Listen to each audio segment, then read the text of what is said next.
Reunir, restaurar, conservar, rescatar del olvido, preservar la gran historia y las costumbres más cotidianas. Detrás de cada colección hay una sensibilidad especial, sentido del deber, constancia y un mar de anécdotas e historias dignas de escuchar. Bienvenidos a Todo Colección, el podcast de los muy ilustres coleccionistas. Inteligencia artificial. En 2001, una odisea en el espacio, el ordenador HAL 9000 se revelaba.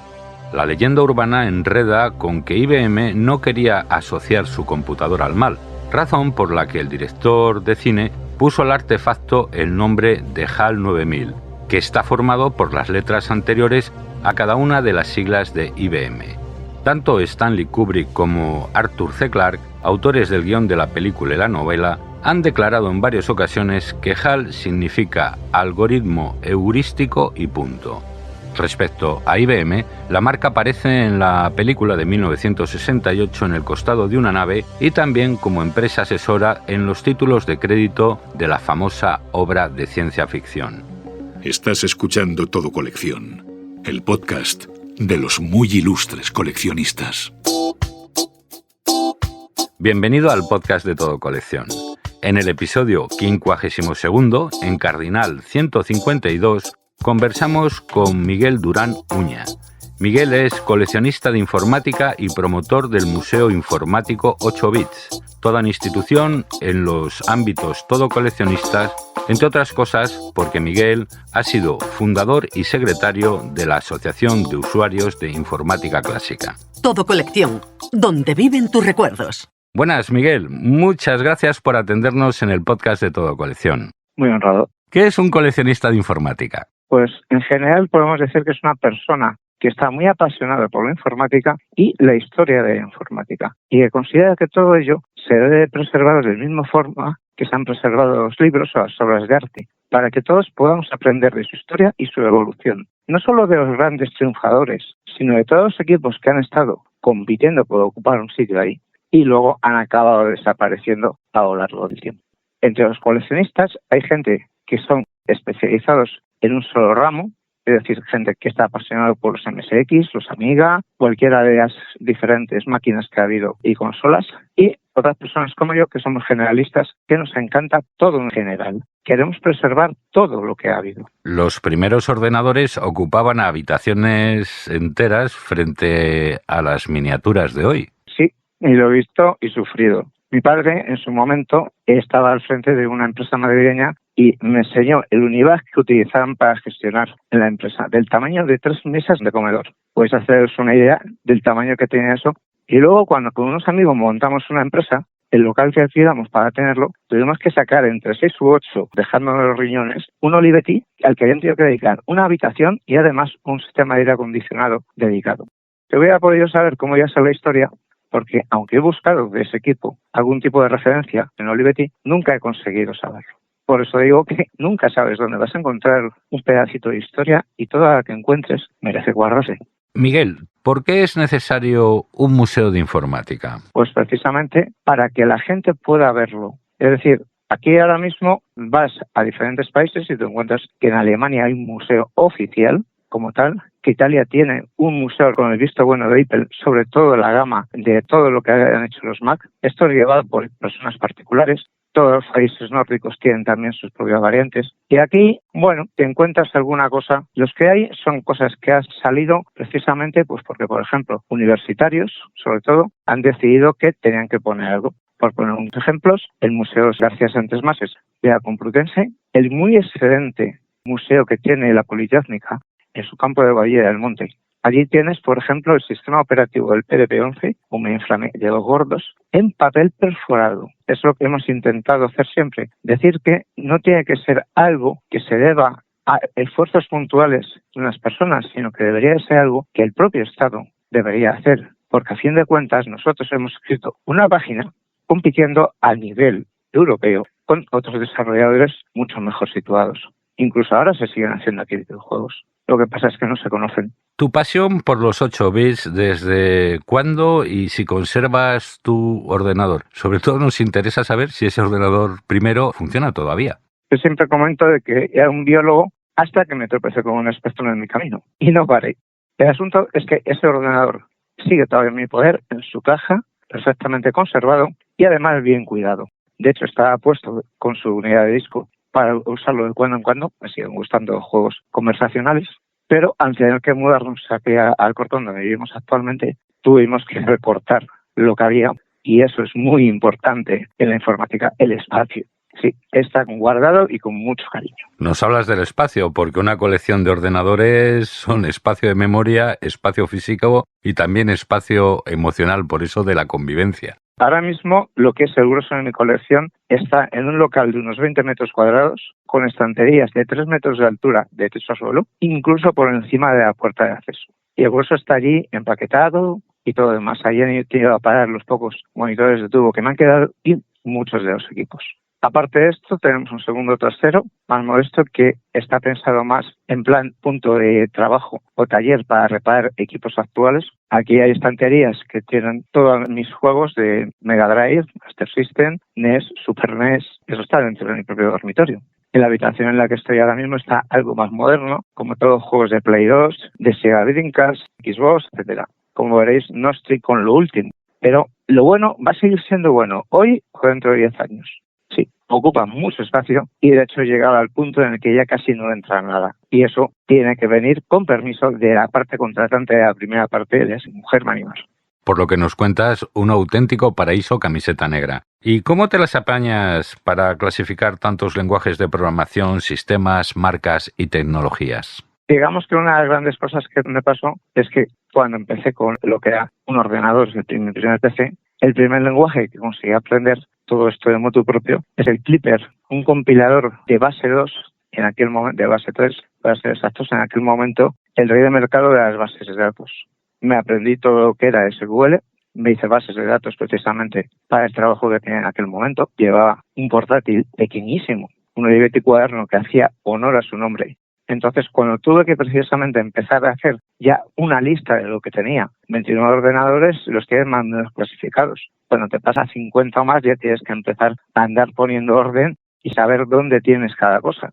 Clasifiqué ahí y en cuanto salió la página de Internet y empezamos a poder tener un acceso todas las personas, cogí y eso mismo y que tenía en la base de datos, lo volqué a páginas HTML. Lo subí a lo que era en aquel momento el alojamiento gratuito de casi todo el mundo, GeoCities, y ahí es donde nació el Museo de los 8 bits, es decir, la página web que yo ahora mismo tengo y desde la que difundo todo mi trabajo. Ahora mismo estoy acabando de catalogar todos los juegos que tengo. Así es como he conseguido catalogar las cosas, por necesidad, la madre de la invención.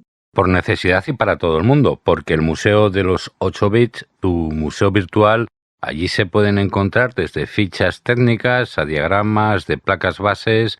Y te quería preguntar si hay mucha afición por el coleccionismo de informática. En Todo Colección nos consta que los Amstrad, los Sinclair tienen su público.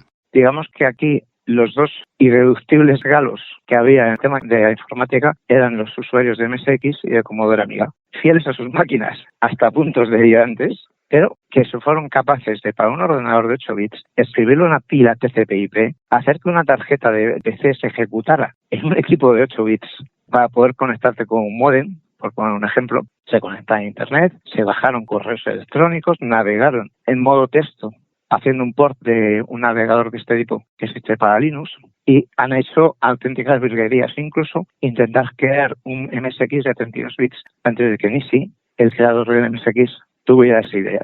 Y los de Amiga, para que os voy a contar. A fin de cuentas, lo que es ahora mismo la Euskal, el mayor evento con más de 5.000 visitantes cada año y se conectan ahí para estar durante casi una semana todo el mundo conectado las 24 horas con una red gigabit enorme. Eso nació precisamente como el Amiga Encounter, un encuentro en la zona de Bilbao de usuarios de Amiga que necesitaban conectar sus máquinas en una red para poder intercambiar cosas. Esa gente es precisamente quien ha sacado adelante muchas cosas en este sentido. Aparte de eso, hemos tenido también un buen grupo de usuarios de Amstrad. Gracias a ellos hicimos prácticamente más de la mitad de lo que es el dato que facilitamos a la Biblioteca Nacional. Hemos podido conocer el Patrimaníaco. Todavía recuerdo cuando un día presentaron una cosa rusa sacada de un pueblo de Siberia, donde los rusos, que en su momento habían tenido los MSX de Yamaha como ordenador de colegio. Le habían metido inventiva al asunto y habían fabricado ellos solitos un ordenador que era un híbrido entre un Astra CPC y un MSX2. No nos lo creíamos y cuando lo vimos arrancar, pues alucinamos sobre lo que pueden hacer los rusos. Luego están aquí sobre todo también los grupos de usuarios de Spectrum, que fueron en el World of Spectrum referente mundial en cuanto a base de datos de juegos y documentación sobre el Sinclair Spectrum y todas sus variantes. Hay un campo dedicado al depósito legal español, porque ellos lo documentaron y consiguieron que se incorporara a su base de datos, que por cierto está disponible y cualquiera puede utilizar, por lo menos hasta que cayó la primera versión de WOS. Los que los llevan ahora ya es un punto de aparte, en ese sentido. Un montón de apasionados por esas máquinas. Gente que sigue escribiendo juegos, que siguen publicando y vendiendo. Hay mucha afición en esto. Pues si tu juego es bueno, seguirá siendo bueno hoy, dentro de 10 o dentro de 20 años. El Tetris es un claro ejemplo de eso. La gente sigue jugándolo y tiene más años ya que Matusalén, pero ahí sigue con todas sus variantes. Las piezas más destacables de tu colección y por qué. Son muchas, pero tengo una Sega Master System 3. Eso es una videoconsola brasileña licenciada completamente por Sega, que consiguieron meter, digamos, que en lo que era el hardware de una Master System 2, lo que es la circuitería de una Game Gear. Con lo que pasabas de tener 64 colores a 256 colores, mucha más memoria. En ese sentido, es muy rarita porque se vendió en Brasil, pero sin embargo, aquí Macro se lo trajo en una campaña navideña. Se vendió unas pocas y yo tuve la suerte de encontrármela. Otro, un Canon Navigator. ¿Habéis visto los todo en uno que hay ahora mismo de 2 Ps? Pues imagínate eso, con una tele de tubo de 14 pulgadas, con una impresora en la parte superior, un teléfono en el lateral y una pantalla táctil para manejarlo. Estamos hablando de un equipo que corría MS2 3.2. Son 17 kilos de ordenador y todavía me acuerdo lo que me costó traerlo. Siguiendo con esto, tengo una Sega Multimega. Esto es una consola Mega Drive con su Mega CD y metido en el espacio físico de un Discman. Luego, el Atari Mega ST, un equipo muy difícil de conseguir en España, que básicamente es un Atari con un 68.000 de procesador, unos caracteres gráficos bastante grandes y sobre todo alojamiento para disco duro. De los Mac, el primer ordenador que manejé, curiosamente, fue el Macintosh 128, recién flamante, recién llegado, que valía un riñón. Aluciné con él. Todavía me acuerdo que me gasté 1.000 pesetas de las de entonces en comprar un simple disquete de simple cara para poder hacer una copia de algo que no tenía y ahora mismo, sinceramente, no sé dónde está la copia del sistema que hice. Me gustaría porque ahora tengo unos 15 Macintosh entre una cosa y otras. Has colaborado y colaboras con la Biblioteca Nacional de España para organizar su catálogo. ¿Cómo es esa labor de preservación? En su momento la Biblioteca Nacional nos contactó para que les ayudáramos a, digamos, localizar la parte de informática que estaba perdida en sus fondos. Muchas de las cosas que se publicaban en España se vendieron precisamente en los kioscos. Entonces tú tenías una revista que te traía una cassette o tenías los juegos que en su momento vendió una versión de Dynamic que estaba metido en un blister. Entonces, como eso no sabían cómo catalogarlo, acabó en un montón perdido y no conseguían localizar. Nos dieron acceso a la base de datos a través de su interfaz y nos pidieron que se íbamos a localizar, porque la biblioteca tiene 2 sedes. La que ves aquí, que está ahí junto a Colón, y aparte de eso, otra en Alcalá de Henares. Y una nave donde tienen almacenado y bien catalogado todas estas cosas. Entonces empezamos a hacer búsquedas de los datos, pero veíamos que como no nos habían dado ningún tipo de cosa y sobre todo no se podía hacer una búsqueda por el depósito legal, que eso habría sido genial para andar comprobando las cosas. Por ponernos un ejemplo, hicimos la búsqueda de Dynamic, que ha sido la empresa más grande que ha habido en España en aquellos tiempos, y lo único que salía era precisamente 4 o 5 de los juegos que Dynamic Multimedia, de la segunda encarnación que vendió juegos para los PCs, sobre todo en los kioscos y con las promociones del mundo. En ese sentido, salían solo unos cuantos juegos de él.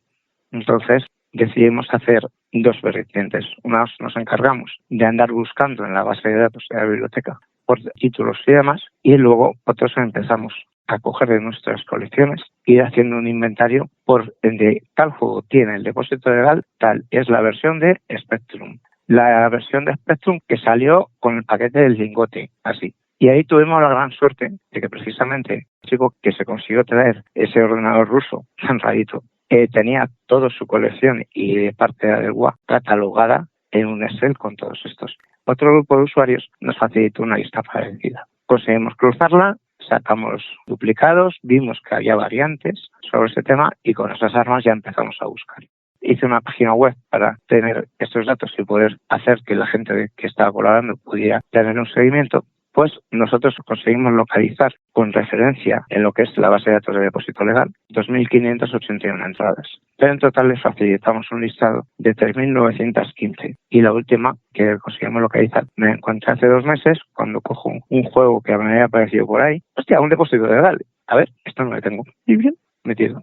Y ahí están. Con la Biblioteca Nacional, además, lo que se ha hecho ha sido una colaboración porque pidieron ayuda para poder cubrir esos huecos en lo que tenían de juegos que no disponían. Casi todos los coleccionistas hemos donado algún juego allí y ahora mismo estamos también pendientes de que salga, digamos, la tercera fase de este asunto, porque ellos lo que pretenden hacer no es solo tenerlo ahí en plan un libro que no se puede tocar, sino imitar lo que ha hecho el equivalente francés, que lo que tiene es una sala donde tú puedes tocar las máquinas y ver cómo ejecutan esos mismos juegos. Y sobre todo tenemos otra cosa. Nuestro actual presidente tuvo que emigrar por las razones laborales y familiares a Japón. Y entonces allí entró en contacto con un equipo de usuarios japoneses que se dedican a la preservación, pero con mayúsculas. Es decir, para que te hagas una idea, tú lo que haces, escaneas una portada de un videojuego y lo imprimes luego con tu impresora en color para sustituir ese que está podrido. Pues bueno, has hecho una cosa con muy baja resolución.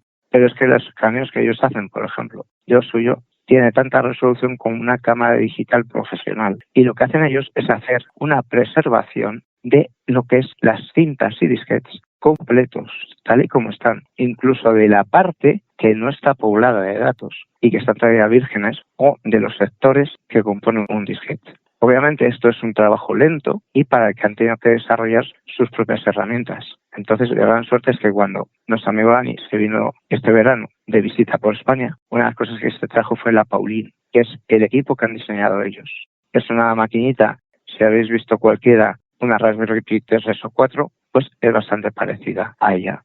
Lo que pasa es que, digamos que su base es precisamente un FPGA, perdón por los tecnicismos, es un chip al que tú puedes convencer de que es cualquier otro si dispone de la programación. Puedes hacer que ese chip se comporte exactamente igual que el primer 6502, que tiene un bug, la segunda edición del Z80 o similares. Entonces, la Mister, que es quizás la consola de FPGA, que es la mejor para andar haciendo emulación, porque emula la máquina como tal, tiene como base precisamente el mismo FPGA que la Pauline. Es un proceso caro, es lento, y estamos todavía trabajando en él, pero es interesante y se trata precisamente de que quede toda la información almacenada de forma que mañana se pueda reconstruir y que no dependa de que exista o no exista todavía el soporte electrónico.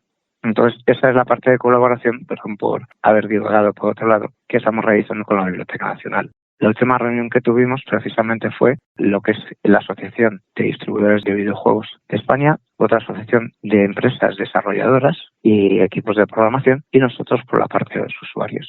Nos pidieron el poder colaborar con la idea de montar esto y todos ofrecimos el detalle. Es decir, la idea es que ahora mismo se vuelva a la situación que debería haber sido siempre, que es que toda cosa que sea publicada en España tenga que tener 2 ejemplares depositados en la Biblioteca Nacional. Esto ahora mismo no se hace porque muchas de las cosas se hacen en Inglaterra, se hacen en Alemania o se hacen en Holanda. Y entonces te torrean totalmente en cuanto a lo de depositar. No queda información, no se ve por ningún sitio y estamos perdiendo una historia preciosa. Cualquiera de todos los juegos que tengáis, de cualquiera de las últimas consolas que habéis jugado, no están depositados en el depósito legal. Calculad todo lo que estamos perdiendo de historia. ¿Ya disfrutas de Todo Colección en la palma de la mano? Descarga la aplicación de Todo Colección en tu móvil. Compra, vende, negocia, puja. Consulta en tiempo real Todo Colección, donde viven tus recuerdos.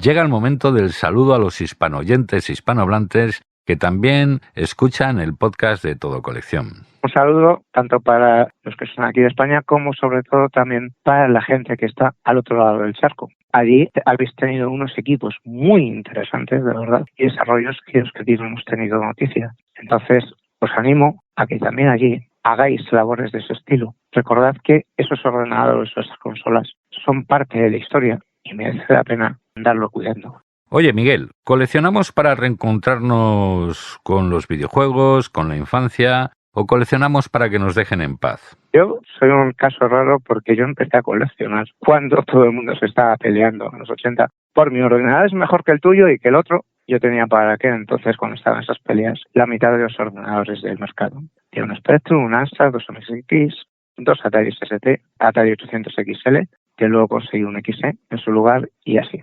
Pero la gente en general, que no son casos como los míos, que no soy caso único en el tema, lo que se han encontrado es que ha pasado el tiempo, de repente empiezan a ver que esos juegos que tú veías antes en tu consola te estaban apareciendo en eso que le has regalado al niño para que se entretenga y es sencillamente una especie de Game Boy en color donde han metido una NES, los chinos. O que hay gente que ha cogido ese viejo videojuego que tanto te apasionó, le ha hecho un remake y le ha puesto a todo color para que se ejecute en un PC moderno o en el viejo ordenador con una cosa muy mejorada. Y le ha picado el gusanillo. Ha vuelto a este mundo, aunque sea en plan casual, como un apasionado y ha empezado a volver a coleccionar aquello que estaba en su infancia. Puede tener un componente de nostalgia, pero también es el poder preservar y recordar eso que hemos hecho. Y eso es algo que afecta a muchos. Hay gente que comenzó con ello y ahora a lo mejor es un informático que se dedica a hacer peritación forense en caso de un ciberataque o que está vendiendo cualquier cosa, pero además de vendedor le sigue gustando ese ordenador o esa consola o esa serie de juegos, de los viejos juegos conversacionales, y les gusta eso. Quizás es una de las cosas que se ha perdido con las actuales maquinazas, donde parece que para que el juego sea bueno tiene que salpicarte la sangre, pues ya directamente no puedes diferenciar lo que es el juego que se está generando con la cinemática de entrada. El juego bueno sigue siendo siempre. Yo sigo teniendo aquí en la máquina con la que suelo trabajar un Age of Empires, estamos hablando de algo que salió sobre el 99 a la venta. Me ha gustado muchísimo. ¿Qué opinión te merecen los metaversos, la realidad aumentada, la realidad virtual y todas estas novedades que ya están aquí? ¿Alguien se acuerda de Second Life? Esa cosa que salió en su momento, diciéndote que eso era el mundo en el que ibas a estar haciendo tu segunda vida, donde veías hasta a los políticos haciendo campañas electorales. ¿Quién se acuerda de ello? ¿Dónde lo ves? Hasta que no lleguemos a un punto muy parecido al que hay una película japonesa, dibujos animados, que se basa básicamente en que una consola ha sido tan realista que te pones un casco y estás viendo tu vida en el servidor, sintiendo cuando te golpean, cuando te hieren, enamorándote, peleándote y todo eso.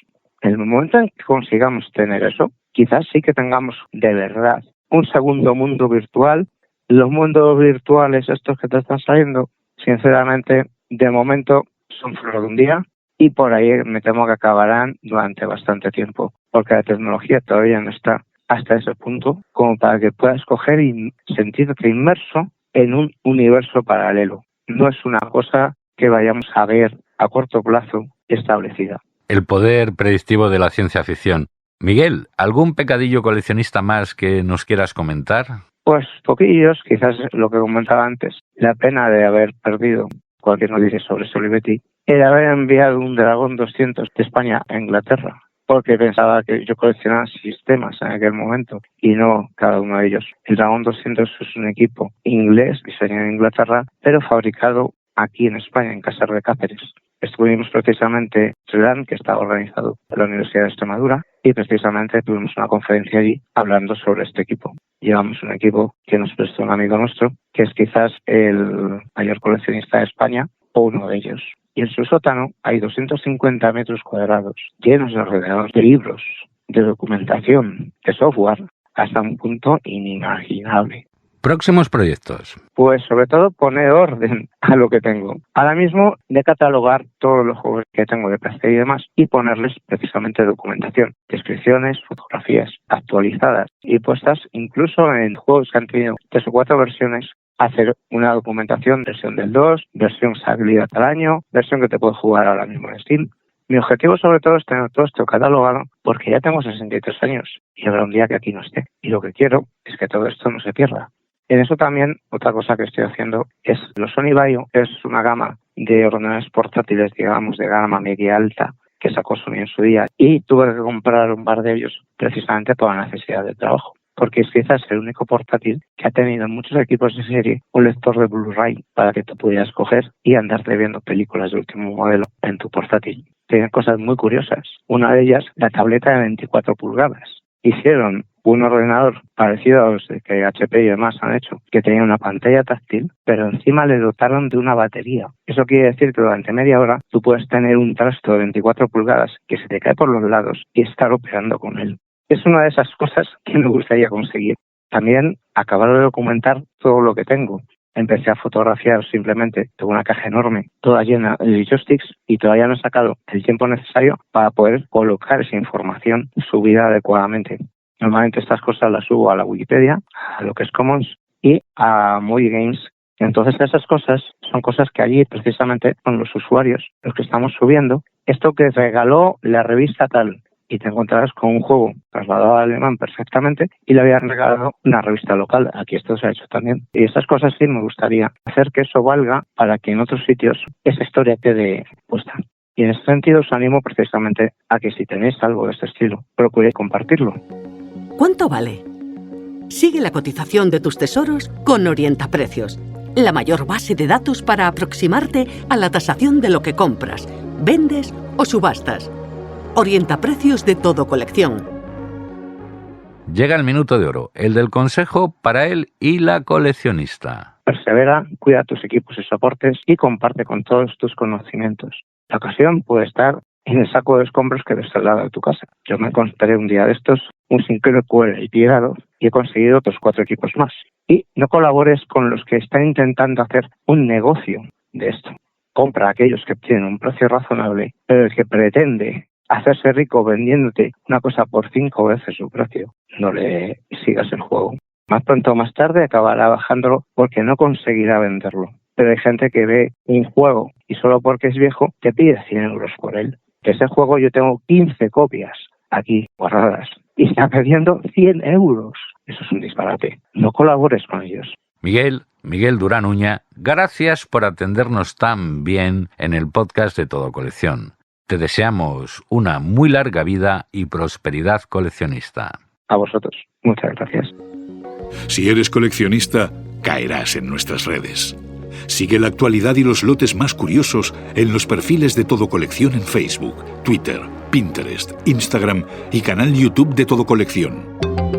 La tecnología, menudo mundo. Si quieres saber más, en el episodio 37 del podcast de Todo Colección conversamos con José Manuel Fernández de Methodologic, coleccionista y retrogamer. Por cierto, este es un episodio muy descargado y por algo será. También es muy interesante el capítulo 95 con Marta García Villar, autora y especialista en la animación del estudio Ghibli y Final Fantasy. Y mencionar fantasía es contar con Harry Potter. En el reciente episodio 142, Saida Herrero también despliega toda su magia.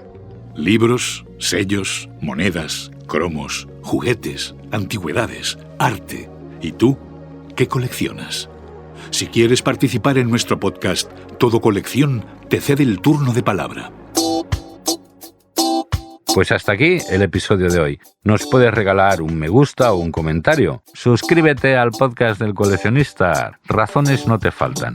Es fácil, gratis y libre de impuestos. ¿Qué más quieres? Pues participar en esta aventura divulgadora y lo puedes hacer enviándonos un email a comunicación@todocoleccion.net. De esta forma, nos ayudas a compilar el mayor archivo sonoro con personajes que, como tú, mantienen viva la cultura del coleccionismo. Coleccionismo es cultura. Insisto en que te cuides mucho y te recuerdo que con el servicio de envíos de Todo Colección y Pago TC, todo es más fácil, económico y sencillo. Aquí, a pie de micro, te habla Ignacio del Valle. Nos escuchamos en el próximo episodio de Todo Colección, donde gracias a la informática y la magia de Internet, ordenamos los mejores recuerdos. Fin de la cita. Hasta el próximo episodio de Todo Colección, el podcast de los muy ilustres coleccionistas. Seguimos en contacto en el Facebook, Twitter, Pinterest, Instagram y canal de YouTube de Todo Colección.